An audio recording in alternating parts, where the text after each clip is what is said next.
interrupt this program to bring you a special news bulletin. The Japanese have attacked Pearl Harbor, Hawaii, by air, President Roosevelt has just announced.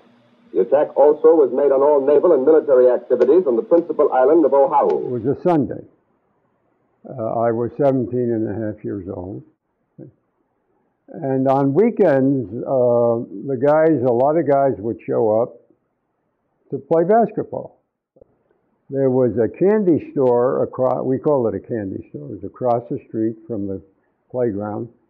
They sold candy and tobacco, whatever. And they had a radio going all the time, and somebody yelled that the Japanese had attacked Pearl Harbor, and nobody knew where Pearl Harbor was. And eventually, from the, radio broadcast, they said it's a Japanese naval, it's an American naval base in Hawaii. So, of course, we knew that we were at war. The White House is now giving out a statement. The attack apparently was made on all naval and military activities on the principal island of Oahu.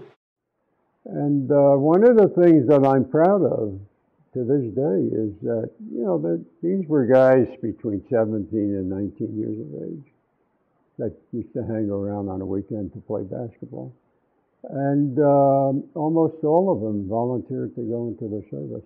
As it turns out, they had what they called an aviation cadet program, which you had to volunteer for. In order to get into that program, you had to pass a very tough physical, as tough as they could think of, and then you also had to pass a written exam. So I wasn't called until after my 18th birthday, which was in May of 42. But they sent me to Texas. I went to San Antonio. I asked for pilot training, and I was lucky to get assigned to it. So I went to Cuero, Texas. It's a little town in the middle of Texas for what they called primary training. All the instructors were civilian. A fellow named Gormley was my instructor. I would surprise myself because I remembered his name. And we flew a PT-19, which was a plane made by Fairchild. It had two open cockpits, one behind the other. And I remember the first time he took me up. I'll never forget that. But we got up to about 2,000 feet, and he turned the plane upside down. And totally unexpected. I'm looking down at the ground. And then eventually righted the plane, and we came down. And I found out that all the instructors did that. And they did it. They wanted to find out if you get airsick.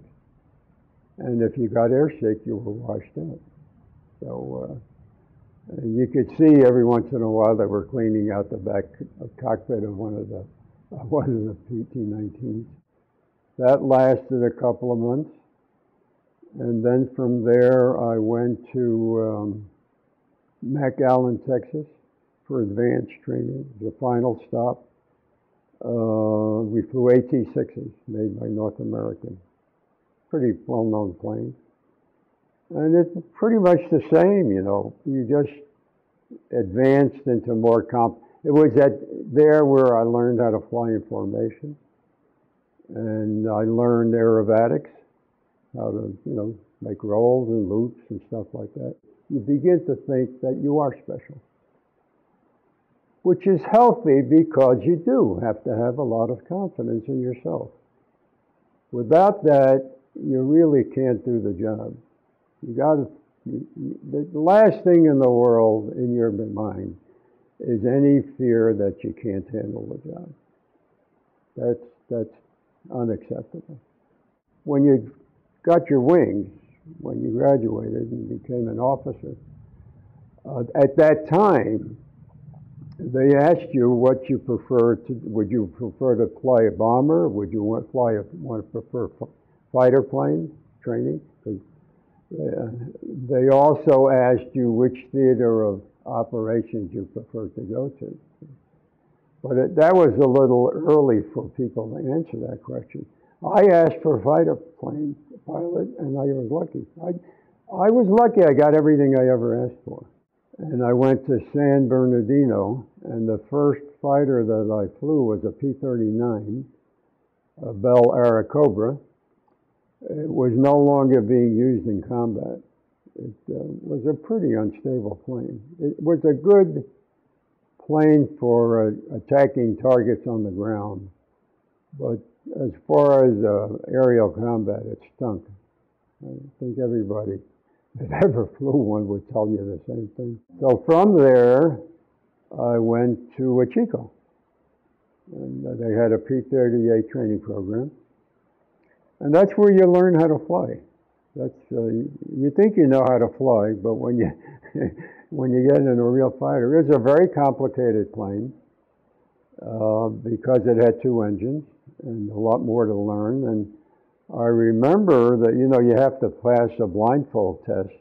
You sit in the cockpit with a blindfold, and there's an instructor that's standing on the wing looking in there, and he says, "Okay, where is the switch for so and so?" You have to have a mental picture of the entire cockpit. And you had to be able to put your hand on every switch or any dial or any handle or whatever it was with that blindfold on before you could solo. So I left about, I think it was March or April of 45, and I went to New Guinea, Nagasaki, New Guinea. And I was there. I flew, they called it a mission, combat mission. We strafed some Japanese. The war in New Guinea was over by then. The Australians had defeated the Japanese with the help of the Army Air Corps. There were some Japanese. We flew a mission from Nagasaki to WWII, New Guinea. There were Japanese that were holding. The Japanese were pretty tough combatants. They didn't like to surrender. A lot of them never did. So the only thing is these were Japanese who either they didn't know the war in New Guinea was over, or they just refused to surrender, but they were holed up in this isolated part of the jungle. And we strafed them. They were on the beach. And I guess they must have been fishing for food or whatever the heck that. But we strafed them, and that's the first time I ever shot my guns. What they did, they were cowards. That attack, sneak attack, was cowardly. And they deserved whatever they got. I don't feel that way about them today. As a matter of fact, when I was part of the occupation forces, I learned to respect them a great deal.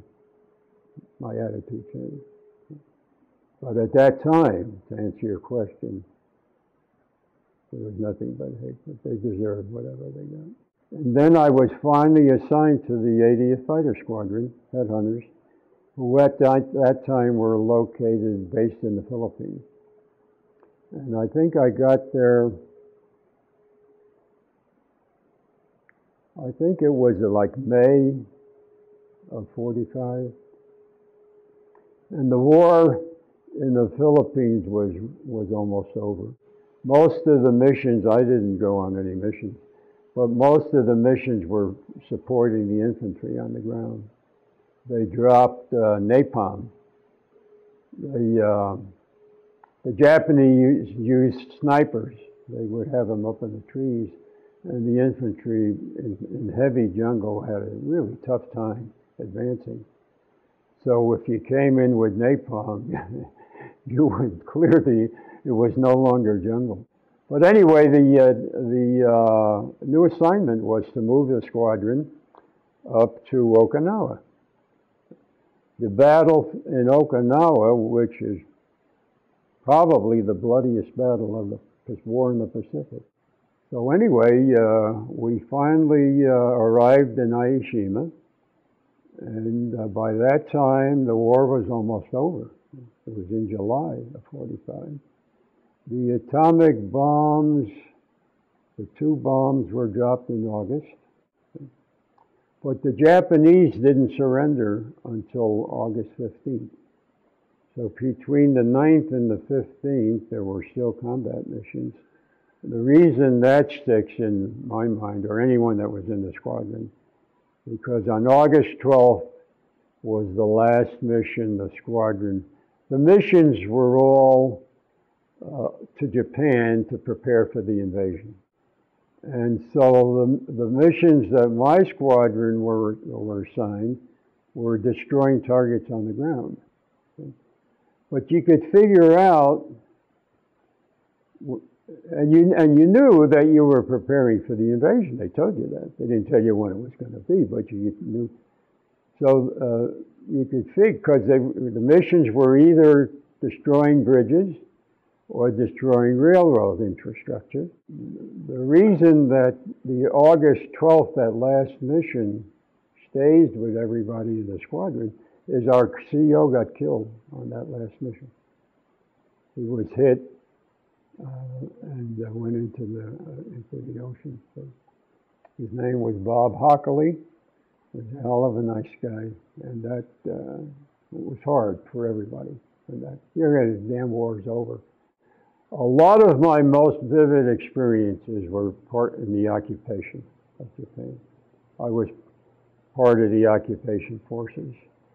We moved our squadron to Japan in November, actually the same time when we were supposed to invade. But what happened when we arrived is something I'll never forget. So our flight leader decided that he's going to get down real low. We got down pretty low over the runway, and we, peeled off, went around, came in and landed. And you get to the end of the runway, there was a place you could turn off the runway, and then there was a taxi strip that went all the way down the length of the runway to where the planes were parked. But off to the right was this fence, 60, 70 feet from you could see this enormous crowd of people on the other side of the fence. And when you looked over at them, they all, as though there was a conductor. The entire mass of people bowed.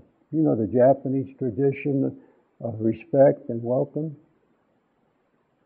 It was an unbelievable experience. This huge crowd of people welcoming him to Japan, or whatever they held they were saying. The other thing that I remember, which bothers me even to this day, is about 4 months or so after we dropped the bomb on Nagasaki, I had an opportunity to fly over Nagasaki. Nagasaki is in Kyushu, western part of Kyushu. And I was down about 200 feet above the ground. And there wasn't a sign of life, of any kind of life. And, and I think that bomb was like a Model T Ford compared to the bombs we have today. So, I have become anti-nuclear weapons. I think, and today, we have a situation in which we're so polarized we can't do anything. But if America faced the same situation we faced on December 7th, that would all disappear. All disappear, and American people would unite together overnight. So it happened on our watch. But so we did what we were supposed to do. And no, I don't think. I think it was obviously a long, tough struggle. But I think every generation will do the same thing.